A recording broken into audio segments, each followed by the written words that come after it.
Salve galerinha linda, maravilhosa, misteriosa do YouTube, tudo bem com vocês? Eu sou Bruna Oliveira, sejam todos muito bem-vindos ao canal Mistérios do Tempo. Hoje nós vamos trazer para vocês uma história nacional, antiga e sobrenatural. Nós vamos diretamente lá para São Paulo, no Pico do Jaraguá, falar a respeito do misterioso casarão de Afonso Sardinha. Muita gente fala que esse local é extremamente carregado, que o ambiente lá é muito pesado e que por manifestações paranormais esse lugar hoje se encontra fechado para visitação. Se vocês gostarem do vídeo, eu espero que gostem, deixem o seu like, compartilhem esse vídeo também na sua rede social. Se possível, gente, se tornem membros aqui também do Mistérios, porque isso vai nos ajudar muito. Gostam de castelos assombrados e nem tão assombrados assim? Então sigam o nosso outro canal, Castelos do Tempo. Agora chega de papo furado e vamos logo pro vídeo. Vlad, solta a vinheta.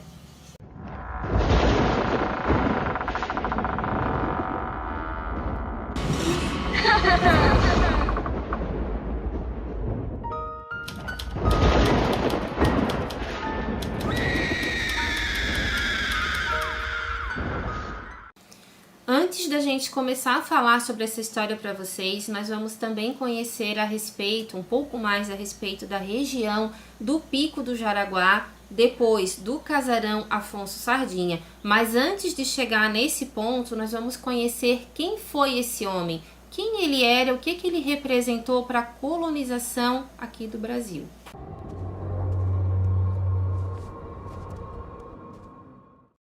O Parque Estadual do Jaraguá é uma área de preservação brasileira localizada na Mata Atlântica, em São Paulo. A área de conservação foi criada em 1961 em torno do Pico do Jaraguá, o ponto mais alto do município de São Paulo, elevando-se a uma altitude de 1.135 metros na Serra da Cantareira. E foi nessa serra, gente, que o grupo Mamonas Assassinas sofreu um fatal acidente, infelizmente, no ano de 1996, exatamente no dia 2 de março. E não foram somente eles que faleceram nesse local. O parque onde se localiza a casa de Afonso Sardinha hoje é tombada pelo patrimônio histórico e do lado da casa também está localizado um local onde os escravos lavavam o ouro encontrado.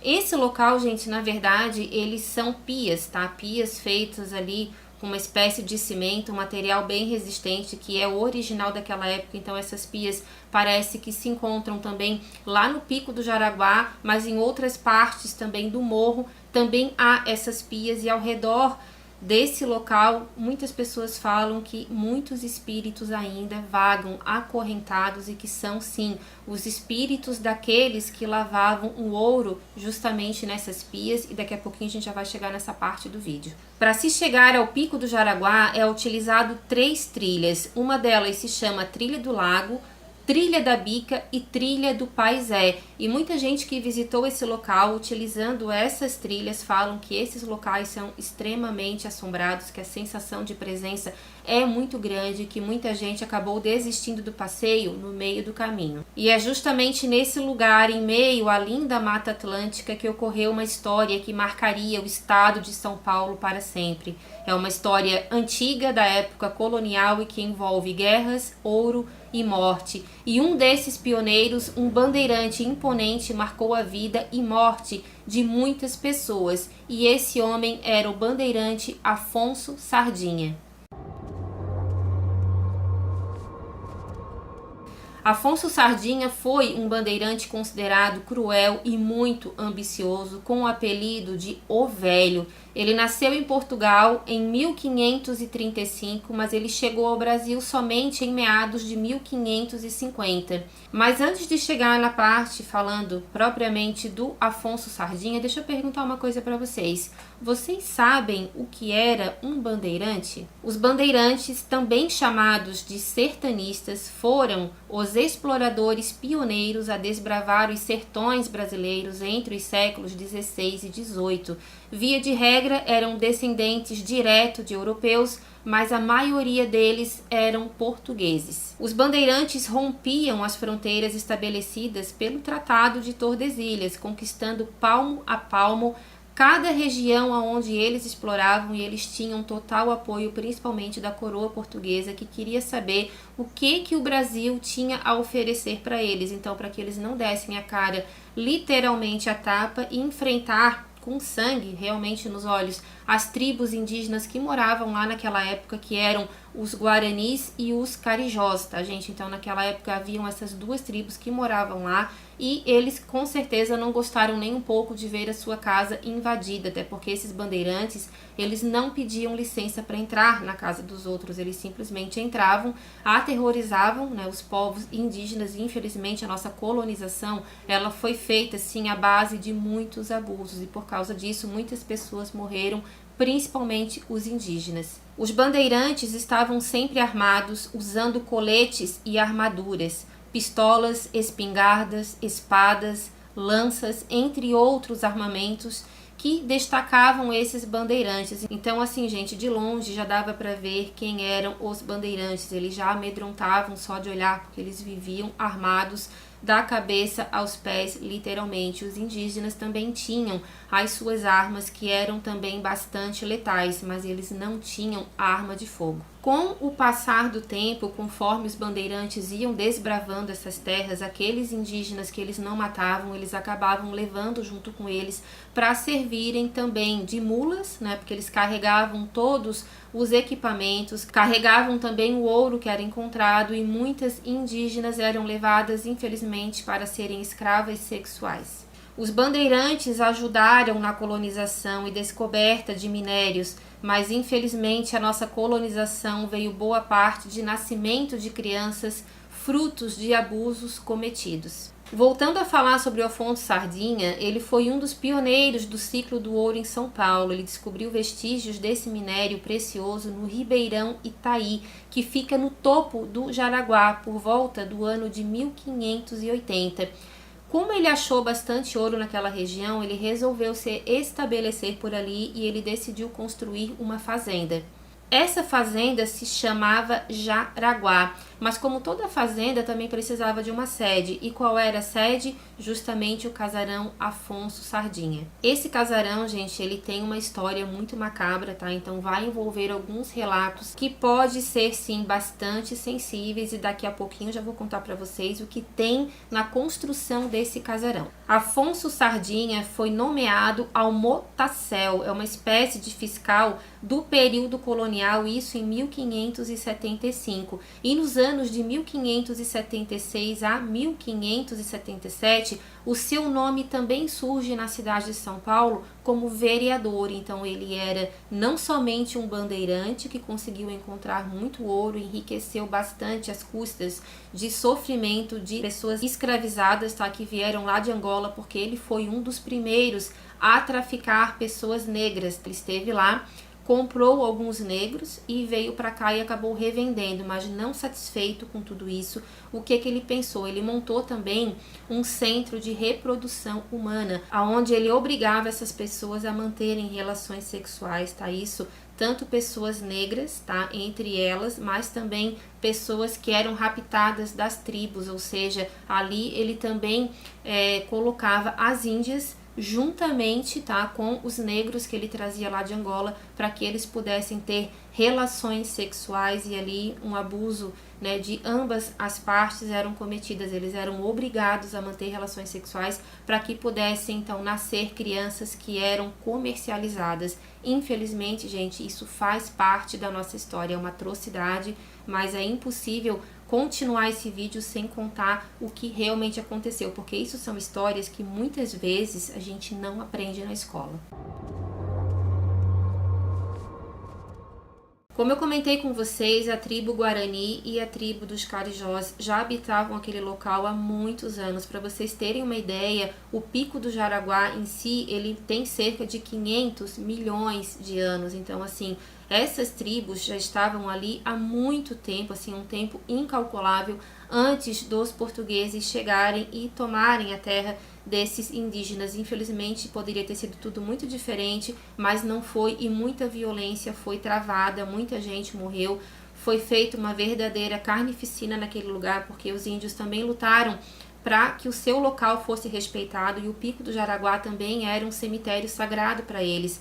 Os ancestrais deles já estavam ali, era um local de culto, de rituais deles também, que simplesmente não foi respeitado, porque justamente lá no Pico do Jaraguá foi encontrado bastante ouro, e o Afonso Sardinha simplesmente chegou tacando o pé em tudo, literalmente, né, falando de uma forma um pouquinho mais informal, mas é verdade, ele não respeitou nem a natureza, porque ele derrubou várias árvores, vários animais foram mortos também, e com isso, é claro, os indígenas também revidaram, e durante 10 anos esse homem matou, gente, centenas, para não dizer milhares, de pessoas que viveram naquele lugar. Para vocês terem uma ideia como ele era terrível nas suas decisões, ele não só estava satisfeito com a morte desses indígenas, mas ele também queria usar essas mortes para amedrontar os outros, para que eles ficassem com medo. Então o que ele fazia? Além dele matar de formas que eu não vou nem deixar aqui para vocês, porque antes dele matar muitas vezes ele também torturava, ele pegava esses índios, mandava amarrar nas árvores,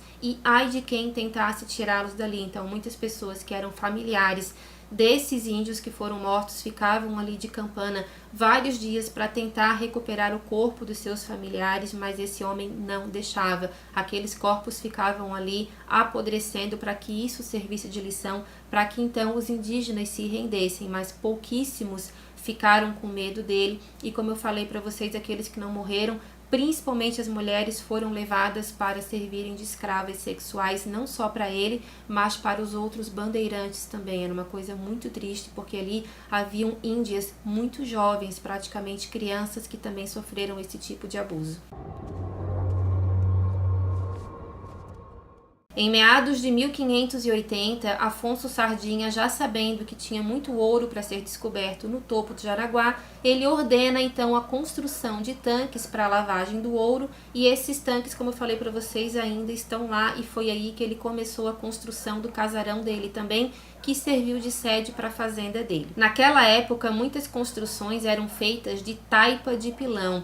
Em sua maioria eram utilizados para a taipa uma mistura de barro, areia, estrume ou óleo de baleia, para que a massa pudesse ganhar liga e aumentar a sua resistência e ser mais fácil de trabalhar com ela. Mas como o óleo de baleia era algo muito caro, muita gente também utilizava sangue e vísceras de animais, e não foi diferente com Afonso Sardinha.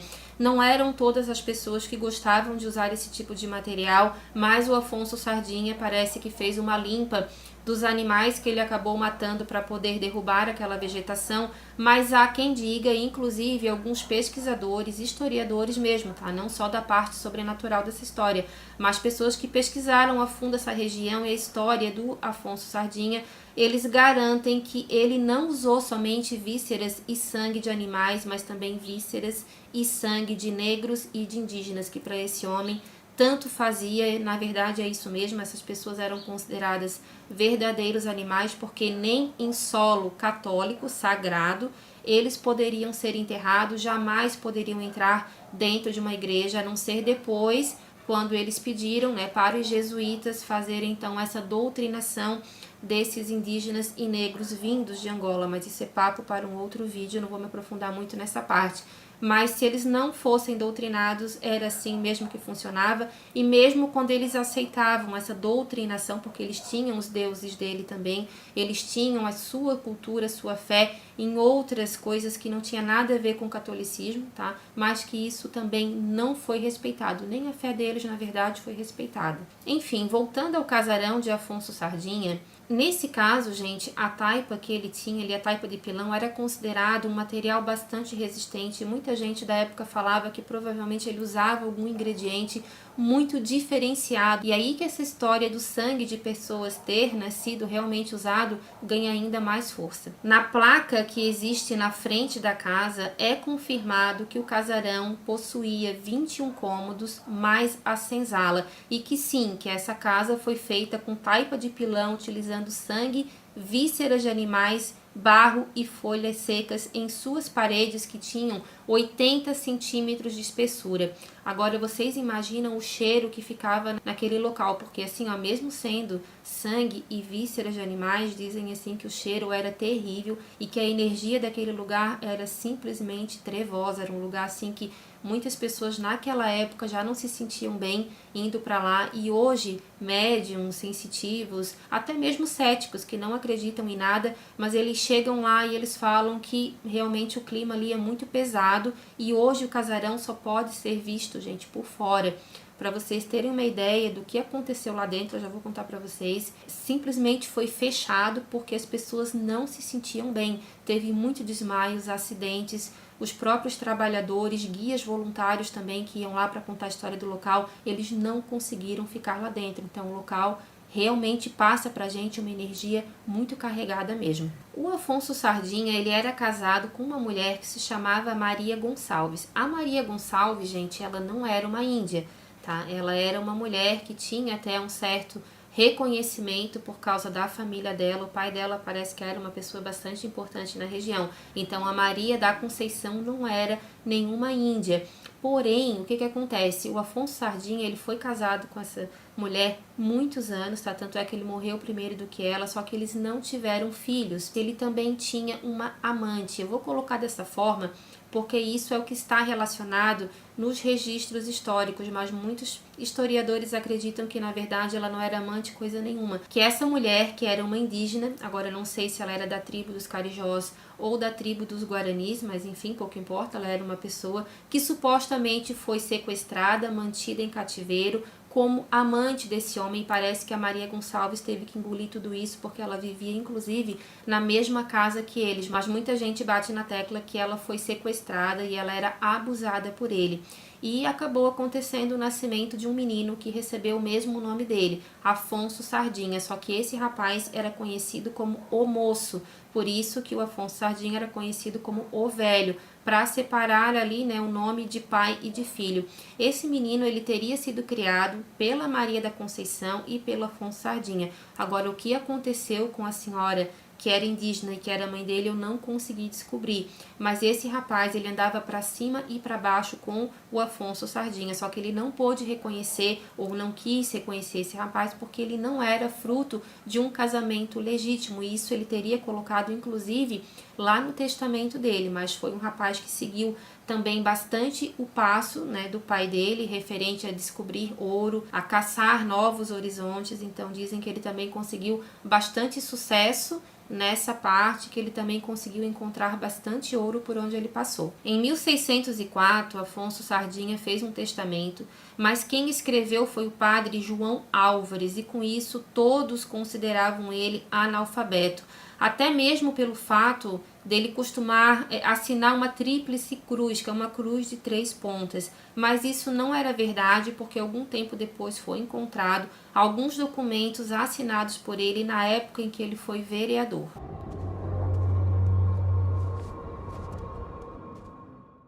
Afonso Sardinha morreu em 1616, aos 81 anos de idade, sem filhos legítimos, apenas com o filho que ele teve com a senhora indígena. Ao morrer, ele deixou tudo para a igreja e cerca de 500 cruzados para seu filho, e também concedeu alforria a seus escravos, pelo menos para os indígenas. Então dizem que no testamento dele, ele deu a liberdade para os escravos que ele ainda tinha, só que isso teria sido uma forma dele tentar conseguir, digamos assim, um lugar no céu, que quando ele já estava bem doente, perto da morte, ele começou a rever algumas coisas que ele teria feito. Dizem que esse homem delirava bastante, pedindo perdão, só que ninguém sabe exatamente porquê, né? Não sabe mais ou menos, porque a história que ele batia bastante nesses escravos, que ele castigava muito essas pessoas, deixando lá na senzala, que é um local extremamente pequeno. Para vocês terem uma ideia, a parede tem quase 1 metro de espessura, porque ele tinha muito medo que essas pessoas fugissem e também causassem ali uma grande rebelião. Na verdade, ele tinha medo que atentassem contra a vida dele quando eles estivessem fora da corrente. Então dizem que tudo isso passou pela cabeça dele quando ele já estava muito fraco, muito debilitado. Então ele achou que, dando a liberdade, pedindo para os jesuítas doutrinarem essas pessoas, que ele estaria de certa forma redimido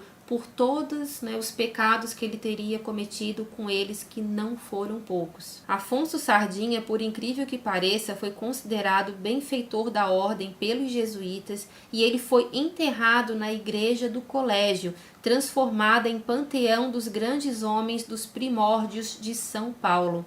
Em 1978, o Conselho Estadual do Patrimônio Histórico então realizou o tombamento de toda aquela área e em 1994 Jaraguá foi considerado Patrimônio da Humanidade pela Unesco e reformado, sendo usado como albergue por 20 anos para jovens de todo o mundo. E foi nesse albergue que coisas muito estranhas começaram a acontecer e foi um dos motivos para que esse local fosse realmente fechado.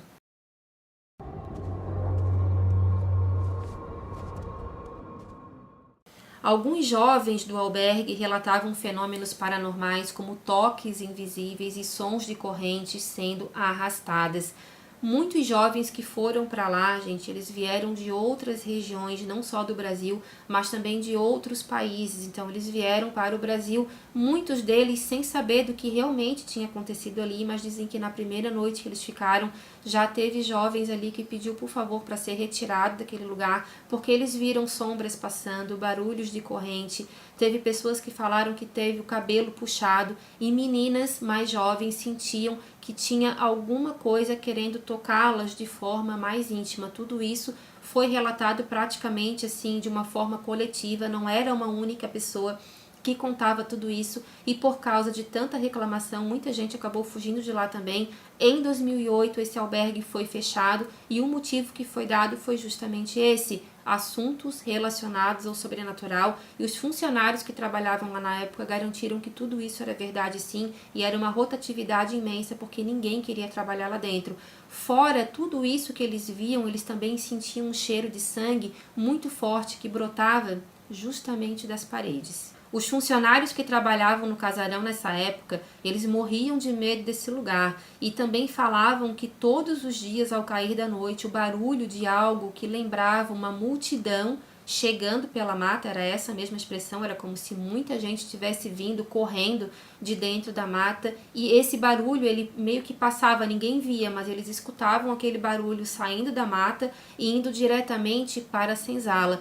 Quando esse barulho chegava na senzala, as paredes, segundo eles, tá? Eles diziam que parece que as paredes assim vibravam, tremia tudo, o solo parece que tremia, e falam assim que era uma coisa muito assustadora mesmo, e teve gente assim, ó, que não conseguiu nem correr, ficou ali em estado de choque, e no outro dia, quando estava um pouco mais recuperada, acabou pegando as coisas, ó, deu no pé e nunca mais voltaram.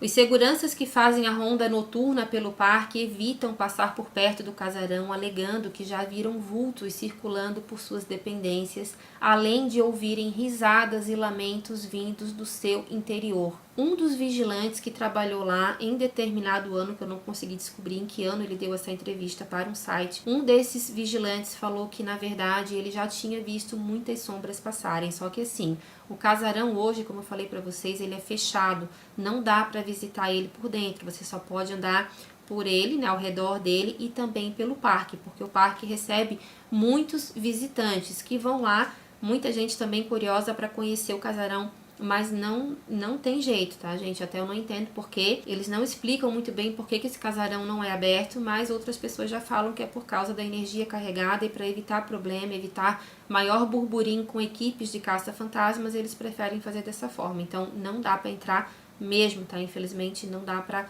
conhecer a parte interna desse lugar. Então, esse vigilante falou que ele nunca trabalhou sozinho, sempre tinha ali mais ou menos de 2 a 3 companheiros de ronda, porque eles têm que fazer a volta por todo o parque, mas como eles têm pontos específicos para passar aquele aparelhinho de ronda ou para passar o cartão, enfim, eles têm que provar que eles fizeram a ronda, então isso acontece, quem é vigilante sabe que tem que ser feito dessa forma. O que acontece? Em determinados horários, pelo menos um deles passa em frente ao casarão.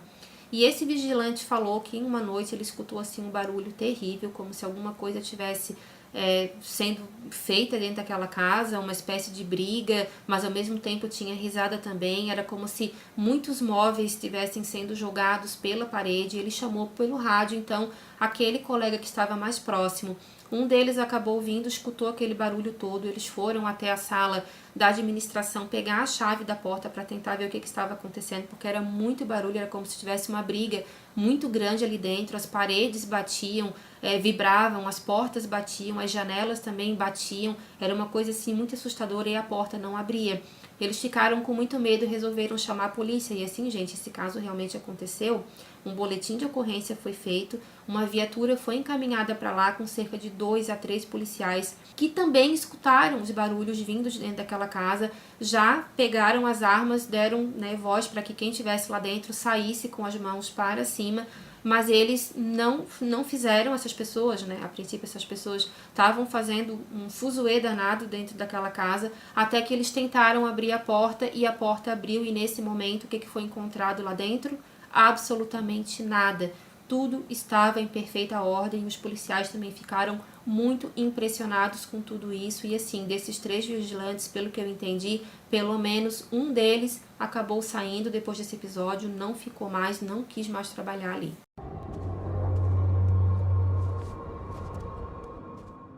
Em 2017, um bombeiro, diretor do Corpo de Bombeiros Florestal Voluntário de São Paulo, um homem chamado Robson Maziero, ele fotografou com autorização da administração do parque uma parte da senzala. Então ele entrou lá, eu não sei se foi para algum trabalho de vistoria, mas ele pediu permissão para que ele pudesse fotografar a parte interna ali daquele casarão. Então as poucas fotos que tem na internet foram tiradas por esse homem, mas ele disse que não se sentiu nada bem quando ele entrou lá dentro, e ele deixou um relato e eu vou ler aqui um trechinho para vocês. Robson Maziero falou o seguinte: o lugar parece uma cela.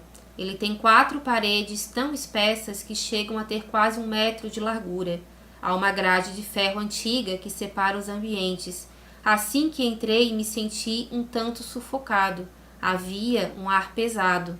No momento de fazer as fotos, o ambiente estava muito escuro e por isso tive a sensação de que aquela sala não tinha fim. Ela era como uma caverna infinita. Naquele instante pensei em quantas histórias, quantos fatos, quantas coisas aquelas paredes teriam presenciado, quantas conversas, planos e torturas, quanto sangue teria rolado ali em favor da riqueza. Então assim, gente, ele disse que teve uma sensação muito grande de sufocamento, mas não foi só isso. Robson também falou o seguinte: ouvi ruídos estranhos, os quais algumas pessoas alegam que são as almas dos escravos que por lá passaram. Outros dizem que é o espírito de Afonso Sardinha que está preso no casarão e que os espíritos daqueles que ele matou e abusou agora são esses que o prendem e o torturam. Então assim, gente, ele falou que realmente não teve mais nenhum interesse de continuar ali muito tempo. Ele fotografou, se sentiu muito mal, um ar muito carregado. Ele disse que também teve uma sensação de presença, que ele não estava sozinho ali, e aqueles ruídos que ele estava escutando não vinham de lugar nenhum, eles vinham de dentro das paredes. Então era como se alguma coisa quisesse passar algum tipo de mensagem para ele, e até onde eu sei, ele não retornou mais nesse lugar.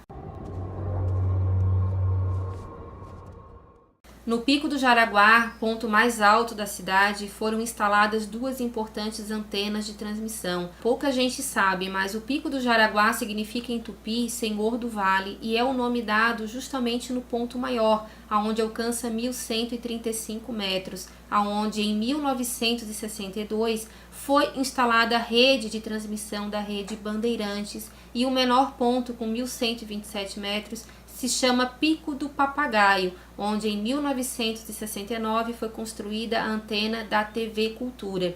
Mas até onde eu entendi, também existem antenas da Rede Globo por lá, e é um local que ninguém entende por que dá tanto problema.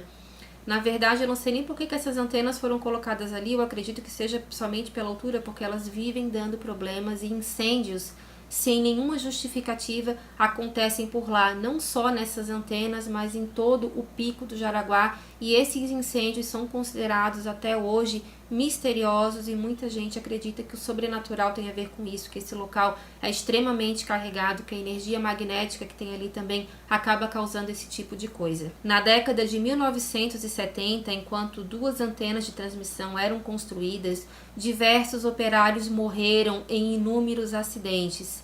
Muita gente que trabalhou nessa época teve acidentes de trabalho, assim, foram coisas fatais, e algumas pessoas falam que inclusive os maquinários ligavam sozinho e que essas pessoas, algumas delas, acabaram caindo ali, sofrendo uma espécie de mal súbito. Não dá para provar nada que o sobrenatural tenha a ver com essa história, mas quem conheceu essas pessoas que faleceram lá dizem que realmente foram mortes muito estranhas mesmo. Então, assim, gente, outras épocas também, eu acredito que 1980 mais ou menos, isso não é muito comentado na internet, mas alguns bombeiros também teriam morrido lá quando eles foram combater o incêndio em uma daquelas torres, daquelas antenas que foram colocadas lá. Então, um local que também teve outras mortes, a não ser as dos indígenas e também a dos negros que foram escravizados, mas também posteriormente por trabalhadores que foram lá para o Pico do Jaraguá fazerem um conserto dessas antenas e também para tentar apagar esses incêndios. Então é um local extremamente carregado e dizem também que o espírito dessas pessoas ainda não conseguiram descansar porque eles teriam sido mortos por algo sobrenatural. Há uma história também que fala a respeito do casarão do Afonso Sardinha, mas eu não consegui encontrar nenhuma foto a respeito da descoberta dessas ossadas, mas várias fontes históricas que falam sobre esse lugar falaram que no decorrer dos anos muitas ossadas foram encontradas atrás da casa do Afonso Sardinha, e essas ossadas se referiam, no caso, né, algumas pessoas acreditam que são aqueles escravizados que ele matou e que ele utilizou o sangue e as vísceras também para poder ser utilizado na casa. Então, há esses relatos que falam que sim, que em determinada época foram encontradas várias ossadas. Se alguém souber de alguma coisa, gente, deixa aqui para mim no comentário, que eu fiquei bem curiosa a respeito dessa descoberta. Algumas pessoas também falam que quando eles foram morar lá naquela região, pessoas bem pobres que vieram de outro lugar, eles acabaram utilizando algumas ocas que existiam na região, e perto dessas ocas também existem essas pias de ouro, que era o local onde essas pessoas escravizadas eram levadas para lá, né, para fazer a lavagem desse ouro. Então, como eram pessoas muito debilitadas, porque assim, gente, o Afonso Sardinha, ele dava água com farinha para esses negros, tá? E para esses indígenas, porque ele não queria deixar essas pessoas muito fortes para que elas não pudessem fugir, mas eles também tinham que ter alguma nutrição para que pudessem trabalhar. Então, como eles carregavam muito peso, ele mantinha essas pessoas vivas. Mas quando chegava nos 30 anos, ele tentava vender esses escravizados, e aqueles que ele não conseguia vender, ele simplesmente dizia que esses negros, que esses indígenas simplesmente desapareciam, quando na verdade provavelmente ele acabava matando, mas para não pegar muito mal com os padres, com os jesuítas, ele dizia que essas pessoas simplesmente fugiam.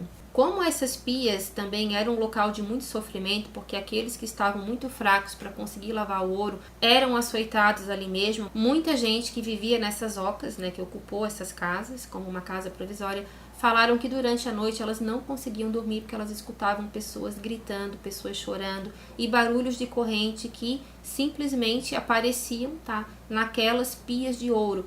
Muitas pessoas falaram que viram essas pessoas, tiveram aquele contato visual com esses espíritos, e outras falaram que não viram nada, mas que escutavam. Assim, teve gente que falou que se tampava todo, botava uma coberta em cima da cabeça, porque não conseguia dormir e morria de medo, mas precisava ficar naquela região.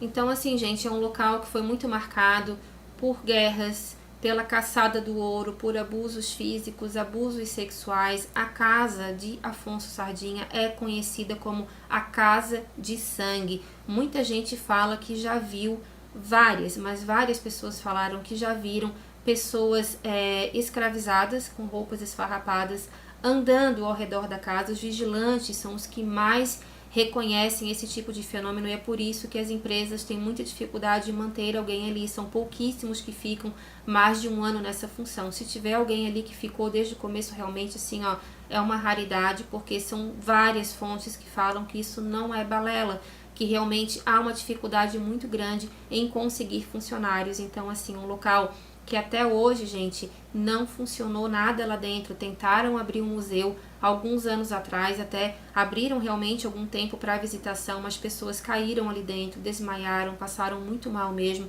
tiveram assim um mal-estar repentino, não sabiam do que se tratava, e muitos guias também que ensinavam a parte histórica também não se sentiram bem. As reclamações foram tantas que nenhum museu conseguiu se estabelecer ali dentro por muito tempo. Então, não é um relato, 2, 3, não. São várias pessoas que comentaram sobre isso, inclusive gente que é considerada cética, que não acredita em nada, fala que não vai mais lá porque o ambiente é extremamente pesado mesmo. Esse foi o nosso vídeo de hoje, eu espero que vocês tenham gostado. Se souberem de mais alguma coisa a respeito do casarão de Afonso Sardinha, deixa aqui para mim nos comentários. Não esquece de deixar o like, porque isso aumenta nosso engajamento e vai fazer com que o YouTube recomende ainda mais o nosso canal. E com isso, gente, vamos passar mais tempo com vocês, tá bom? Um beijo grande e até a próxima história. Tchau, tchau!